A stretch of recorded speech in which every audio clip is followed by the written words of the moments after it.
Social media पर जिस तरह इस समय व्यवस्था के खिलाफ आवाजें निकल रही, चाहे इलाहाबाद हो, चाहे बोर्ड के परीक्षा हो, चाहे नौकरी की परीक्षा हो, चाहे पेपर लीक हो, वर्षों से जो लड़के तैयारी कर रहे हैं, किस कंडीशन में कर रहे हैं, कितना मेहनत करके, कितने संघर्ष करके, किस हालत में जो है कि मेहनत कर रहे हैं, पता चलता है कि जब एग्जाम देने जाते हैं तो पेपर लीक हो जाता है। वही नहीं, कई जगह ये देखने को मिल रहा है बोर्ड के भी परीक्षा लीक हो जा रहे हैं और सरकार है मुद्दा भटका दे रही है और लोग सरकार को भी दोष दे रहे हैं। तो मैं नहीं मानता कि सरकार की कोई गलती है। भाई सरकार की क्यों गलती होगी? तुम ऑलरेडी 12 साल से देख रहे हो सेंटर को, स्टेट को भी देख रहे हो, बार बार मौका मिल रहा है। आपके पास जो पावर है वोट का, जब वोट देने का टाइम होता है तो जाति देखते हो, धर्म देखते हो। कोई पार्टी बात करती है रोजगार की, कोई पार्टी बात करती है धर्म की, जाति की। मैं पर्टिकुलर किसी पार्टी की बात नहीं कर रहा हूँ, आम आदमी के हक की बात कर रहा हूँ। कहने का मतलब है जब कोई पार्टी रोजगार, महंगाई, हॉस्पिटल, एजुकेशन की बात करती है, स्वास्थ्य शिक्षा की बात करती है, सिक्योरिटी की बात करती है, उसकी बातों को इग्नोर करते हैं। कोई बात पार्टी धर्म की बात करती है, जाति की बात करती है, उसको आप सपोर्ट करते हैं। तो रोड पर निकलने का क्या मतलब है? ये सभी के लिए है, कोई भी जाति का हो, कोई भी धर्म का हो। फिर रोड पर निकलने का क्या मतलब है? क्यों निकल रहे हो? मत निकलो ना। जब भारत का संविधान आपको मौका दिया है कि आपको 5 साल में एक बार मौका मिलेगा, आप अपनी व्यवस्था के लिए लड़ें, आप अपने हक की आवाज उठाएं, आप अपनी जो है कि समस्याओं के लिए वोट करें।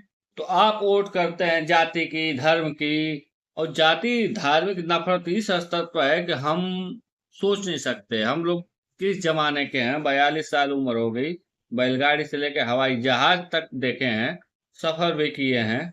उस समय कृष्ण लीला आता था, रामायण महाभारत आता था, तो हम लोग अपने यहाँ टीवी थी नहीं देख पाते थे तो मुसलमानों के यहाँ भी जाते थे।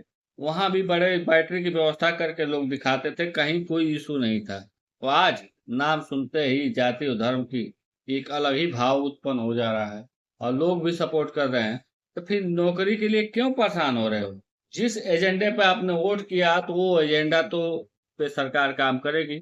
आपका विचार ही नहीं था कभी जो है कि आप मुद्दे पर बात करें, मुद्दे पर वोट करें। जब मुद्दे पर वोट नहीं करेंगे तो मुद्दे पर जो है कि प्रॉब्लम होगी।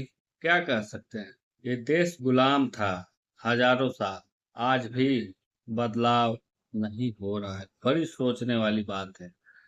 दुनिया कहाँ से कहाँ चली गई। पढ़े लिखे लोग भी जाहिलपना कर रहे हैं। बड़ी सोचने वाली बात है। एक सिंपल सी बात मैं बता रहा हूँ, मान लीजिए मैं नौकरी करता हूँ, मेरी सैलरी आती है, मैं घर पे भेजता हूँ।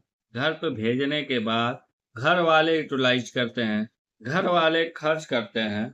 तो आसपास के जो दुकानदार हैं, हमारे घर वालों की जो जरूरतें होती है उस दुकानदारों से खरीदते हैं, तो उनकी भी रोजी रोटी चलती है। मान लीजिए मैं बेरोजगार हो गया, मेरे पास पैसा ही नहीं रहेगा, तो घर वालों के पास नहीं भेज पाऊंगा। जब घर वालों के पास नहीं भेज पाऊंगा तो घर वाले भी खर्च नहीं कर पाएंगे, तो मैं तो मारा जाऊंगा, साथ में हमारे आसपास के दुकानदार भी मारे जाएंगे, उनकी रोजी रोटी भी डूबेगी। और इस जगह कोई धर्म, कोई जाति काम नहीं करती। और हम लोग सौभाग्यशाली हैं कि जिस गांव में हम लोग रहते हैं, जाति धर्म का कोई इशू नहीं है। सबके साथ बैठना, सबके साथ उठना, वैचारिक आज़ादी इतना है कि किसी के मुद्दे के खिलाफ कोई भी, कोई जाति का किसी भी गलत चीज को बोलता है और सबके साथ सबकी बैठकी होती है। लेकिन चुनाव में का गलत वोट हम सबको जो है कि बर्बाद कर रहा है। आए दिन पेपर लीक हो रहे हैं, आए दिन भर्तियां कैंसिल हो रही हैं, आए दिन बोर्ड के कैंसिल हो रहे हैं, लाखों रुपया फीस दे के बच्चों को पढ़ाया जा रहा है। जो मेहनत कर रहे हैं वो बर्बाद हुए जा रहे हैं। यार वो करेंगे क्या? नौकरी नहीं रहेगी, बेरोजगारी रहेगी, तो देश चलेगा क्या? कहाँ से व्यवस्थाएं बदलेगी? हमें तो लग रहा है विकसित भारत 1947 का जो सपना दिखा रहे हैं ना, अरे क्या बोलते, सॉरी, 2047, हमें लग रहा है 1947 में ले जाएंगे, ले जाकर छोड़ेंगे सब। अभी भी समय है, सब लोग सुधर जाओ, हक की बात करो, देश की बात करो। जितनी देश में भर्तियां हैं, जितनी भी सेंटर में खाली है, उसको तुरंत जो है कि विज्ञापन निकाल कर सबको भरा जाए। इतने लाखों करोड़ लड़के बेरोजगार हैं, उनका जो है कि भला हो जाए। वो आएंगे, मार्केट भी चलेगा, डिमांड भी रहेगा, रोजगार रहेगा तो मार्केट डिमांड सब चलेगा, सबको बिजनेस भी चलेगा। पैसा नहीं रहेगा तो बिजनेस भी नहीं चलेगा। बिजनेस कोई करे या ना करे, बर्बादी से बचाने की जिम्मेदारी सिर्फ जनता पे है, और जनता क्या कर रही है सब लोग देख रहे हैं। जय हिंद।